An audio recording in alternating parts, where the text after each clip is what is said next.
And so one of the things that's actually happening in our culture, which you're now starting to see in our politics, is the reinvigoration of black families. Florida Congressman Byron Donalds is now on the short list to be Donald Trump's running mate. He's hot as a pistol. Oh boy, he has a future. And he's a great friend of mine, Byron Donalds. Come up, please. And with Joe Biden's black support slipping according to the polls, it goes a long way to explaining why Democrats and the liberal media are distorting observations he recently made. During Jim Crow, the black family was together. That's right. During Jim Crow, more black people were not just conservative, because black people always have been conservative-minded, but more black people voted conservatively.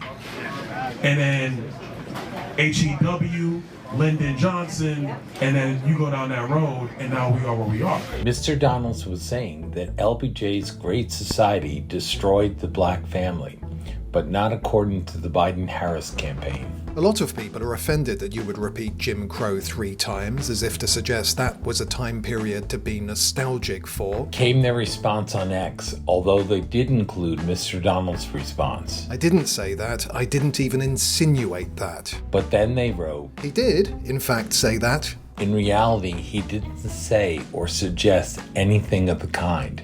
He merely reiterated what many scholars of black history have said for many years. As of 1960, which is almost 100 years after slavery ended, the majority of black kids were being raised in 2-parent households.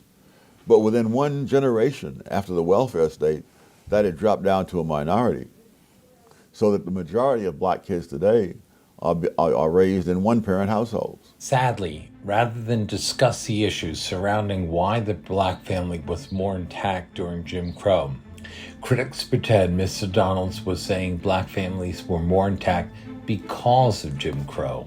No, Byron Donalds, Jim Crow didn't create stronger black families, said the New York Times. Byron Donalds expresses nostalgia for the Jim Crow era when, quote, the black family was together. Wrote Politico, while the New Republic went with, Byron Donalds cannot stop praising the Jim Crow era. Mr. Speaker, it has come to my attention that a so-called leader has made the factually inaccurate statement that black folks were better off during Jim Crow.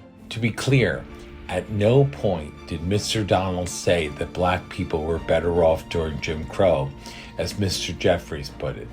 And after listing some of the many injustices blacks suffered during Jim Crow, Mr. Jeffries concluded, How dare you make such an ignorant observation? You better check yourself before you wreck yourself. Talking to X, Mr. Donalds accused the president and members of the Democratic leadership of gaslighting black America. Then he appeared on MSNBC. Is there a specific period between 1867 and 1968 that you thought was this golden era for black families, or a time that was good for black families? Joy, I never said that. And see, this is where the gaslighting I'm going to comes read in. what you said. It was an ugly exchange, and despite her best efforts, Miss Reed couldn't dispute Mr. Donalds' point. The marriage rates of black Americans was significantly higher than any other time since then in American history. This occurred at a time when the black income was rising. And so we're saying that previous generations of blacks with lower income and more racial barriers, the family stuck together under those conditions. And under the new conditions, which were advertised to make for great progress, in fact created retrogressions. A great society rests on abundance and liberty for all. The war on poverty's expansion of the welfare state didn't just devastate black family life.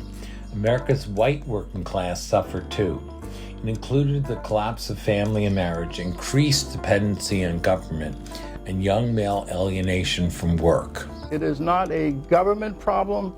It is a moral and spiritual crisis that results in people losing respect for life.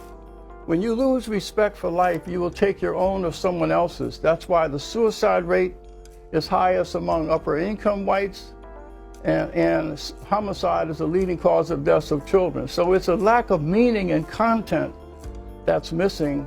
When you think about it, I mean, centuries of slavery, generations of Jim Crow did not destroy the black family, but one generation of the welfare state did. The tragedy is that an honest national debate might help clarify what went wrong and what we ought to change today. But the last thing Mr. Donalds' Democratic critics want is an honest debate about the Great Society, especially within the black community. How can you even live with yourself acting like Jim Crow was a good era or better era for blacks? Right now, you're lying about what I said.